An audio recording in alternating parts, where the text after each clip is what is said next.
नमस्कार दोस्तों, एक बार भी स्वागत है आपका शांति एजुकेशन ई लर्निंग पर। आज हम वर्क एंड टाइम के जो सवाल कर रहे थे आगे वो करते हैं। तो आगे अगला सवाल क्या है, 4 बुनकर 4 चटाई 4 दिन में बुन सकते हैं। तो इस गति से 16 बुनकरों द्वारा 16 दिनों में कितनी चटाई बुनी जा सकती है। तो इसमें क्या दिया हुआ है, देखो 4 बुनकर का मतलब M1 की वैल्यू दी हुई है हमारे यहाँ पे 4 चटाई। 4 चटाई का मतलब क्या है, वो उन्होंने काम किया, 4 चटाई बुनी है। तो W1 की वैल्यू भी दी हुई है 4 दिन में बुन सकते हैं। इसका मतलब D1 की वैल्यू भी दी हुई है कितनी, ये भी 4 है सकते हैं। तो इस गति से 16 बुनकर का मतलब क्या हो, यहाँ पे M2 की वैल्यू क्या है 16 दिनों में। 16 दिनों का मतलब D2 की वैल्यू भी दी हुई है हमें 16। कितनी चटाई बुनी जा सकती है, यहाँ चटाई बुनी जा सकती है मतलब वर्क डन होगा यहाँ पे। तो क्या पूछा गया है, W2 हमें निकालना है। हमारा MDH फार्मूला क्या था, M1 D1 H1 बटे W1 M2 D2 H2 बटे W2। देखो हमें क्या क्या पता है, हमें M1 का पता है, D1 का पता है, H1 घंटों का कोई जिक्र नहीं है। H1 का मतलब हावर्स होता है, M1 का मतलब मैन्स या फिर मजदूर या औरत कुछ भी दिया हो वो होता है। तो W1 हमें पता है 4 चटाई बुन रहे हैं वो। दूसरी टर्म में क्या कहता है, दूसरी टर्म में कहता है कि 16 बुनकर, M2 का पता हमें 16 बुनकर, D2 16 दिनों में कितने चटाई बुनेंगे, W2 हमें निकालना है। H1 और H2 या हावर्स या घंटों का कहीं भी जिक्र नहीं है। तो ये यहाँ से फार्मूला हमारा छोटा हो जाएगा, M1 D1 बटे W1 is equal to M2 D2 बटे W2। ये हमारा फार्मूला जाएगा। हमें क्या क्या पता है यहाँ पे, देखो M1 का हमें पता है, M1 की वैल्यू लिख देते हैं 4 मल्टीप्लाई D1 का, D1 भी 4 और W1 भी हमारा क्या है 4 ही है। तो साइड में क्या था, M2 की वैल्यू क्या है 16 बुनकर, D2 की वैल्यू भी यही है 16। तो हमें W2 निकालना है यहाँ से। तो W2 हमें निकालना है, तो क्रॉस मल्टीप्लाई करेंगे, W2 इधर आ जाएगा और ये इधर चला जाएगा। तो क्या होगा formula, W2 is equal to 16 multiply 16 multiply ये 4 इधर जाएगा तो 4 बटे ये दोनों 4 नीचे आ जाएंगे, 4 मल्टीप्लाई 4, 4 से 4 एकम 4 4 चौक 16, 16 चौका 64।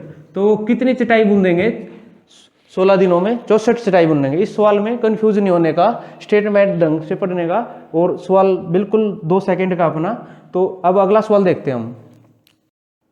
अगले सवाल में क्या है, ये थोड़ा अलग टाइप का सवाल है, ये कई बार एग्जाम में पूछा जा चुका है। और अब इस सवाल को देखते हैं हम। 8 पुरुष 12 महिलाएं किसी कार्य को 16 दिन में कर सकते हैं। 12 पुरुष और 6 महिलाएं मिलकर इस कार्य को कितने दिनों में करेंगे। देखो ये एफिशिएंसी का सवाल है।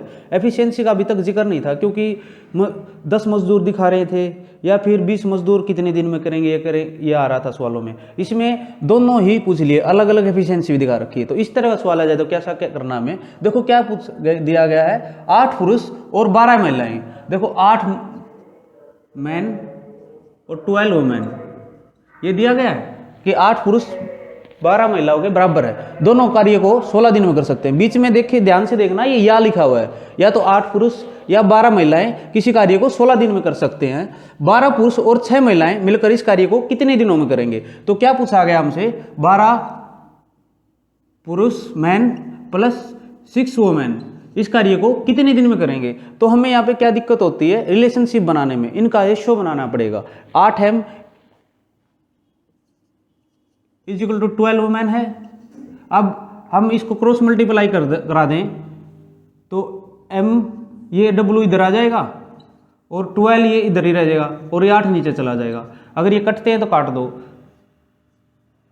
4 दूनी 8, 4 तिये 12, 3 m बटा W कितना हो गया, 3 बटा 2 हो गया हमारा। क्या हो गया, 3 बटा 2 हो गया। इसका मतलब क्या हुआ, इसका मतलब क्या है, m की जो वैल्यू हमें लेनी है ना 3 लेनी पड़ेगी और W की वैल्यू 2 लेनी पड़ेगी। अब हमारा MDH वाला फार्मूला क्या था, MDH वाला फार्मूला था हमारा M1 D1 H1 बटे W1 is equal to M2 D2 बटे H2 बटे W2। ये था। यहाँ पे कि क्या क्या दिया हुआ हमें, M1 दिया हुआ है या D1 दिया हुआ है, हमें नहीं पता। लेकिन हमें क्या निकालना है, हमें निकालना है कि 12 पुरुष और 6 महिलाएं मिलकर इस कार्य को कितने दिन में करेंगे। तो हमें m1 की वैल्यू पता है, या तो 8m ले लो या फिर 12 वोमेन ले लो। इसमें ये लेना पड़ेगा, एक चीज लेनी पड़ेगी, या तो ये ले लीजिए या ये ले लीजिए। और ये कितने दिनों में कर रहा है, 16 दिनों में कर रहा है। तो हम यहाँ से हमारा फॉर्मूला क्या हो जाएगा, m1 d1, क्योंकि w1 और w2 की वैल्यू दी नहीं है और नहीं h1 और h2 की वैल्यू दी है, दी भी नहीं, ये भी नहीं दी गई, सॉरी, m2 d2, ये फार्मूला हो गया हमारा। m1 की वैल्यू क्या है, या तो आप 8m ले लीजिए या फिर 12w ले लीजिए, 12 वोमेंस ले लीजिए। तो हम पहले इससे करते हैं, 8 वोमेंस 8m मल्टीप्लाई कितने दिन में कार्य कर रही है, 16 दिन में। इसका मतलब d1 की वैल्यू क्या है, 16। अब हमें क्या करवाना है, 12 पुरुष, दूसरे उसमें क्या है, 12 पुरुष और 6 वुमेन कितने दिन में कर रहे हैं, ये सवाल है। तो 12 पुरुष क्या है, 12m प्लस 6w, ये कितने दिन में करेंगे, मल्टीप्लाई d2, ये हमें निकालना है। तो मैंने क्या कहा था कि सवाल हमारा बिल्कुल आ गया है, m की वैल्यू 3 लेंगे, w की वैल्यू 2 लेंगे। ये बात फिर एक बार देख लीजिए, ये 8m जो 8 पुरुष है वो 12 महिलाओं के बराबर काम कर रहे हैं। तो m बटे w मैंने क्रॉस मल्टीप्लाई करके 12 बटे 8 3 बटा 2 आ गया था। इसका मतलब क्या हुआ, m की वैल्यू 3 लेंगे सोल्व करने के लिए, w की वैल्यू 2 लेंगे। तो इसमें क्या है, 8m की जगह, m की जगह 3 की वैल्यू लिखते हैं यहाँ पे, 8m की जगह 3 मल्टीप्लाई 16 और 12m मल्टीप्लाई 3 प्लस 6w का मतलब क्या है, वोमेंस की वैल्यू 2 लेनी है, मल्टीप्लाई 2 ब्रैकेट इंटू d2। हमारा सवाल आ गया उंगलियों पे, 8 गुणा 3 गुणा 16 बटे ये 16 क्या आ जाएगा, इसके 12 या 36 प्लस 6 दूनी 12 इंटू d2, ये हो गया 12, 36 और 12 कितने होते हैं, 48। तो 8 ये इधर लिख देते हैं, 8 मल्टीप्लाई 3 मल्टीप्लाई 16 बटे 1 is equal to 48 multiply d2। ये सवाल हमारा निकल गया। अब इसे क्रॉस मल्टीप्लाई करेंगे, 8 मल्टीप्लाई 3 मल्टीप्लाई 16 बटे 48 इज इक्वल टू d2। 16 एकम 16, 16 3 48, 3 एकम 3, तो d2 की वैल्यू कितनी होगी, 8। जो 12 पुरुष और 6 महिलाएं उस कार्य को कितने दिन में कर देंगे, 8 दिन में।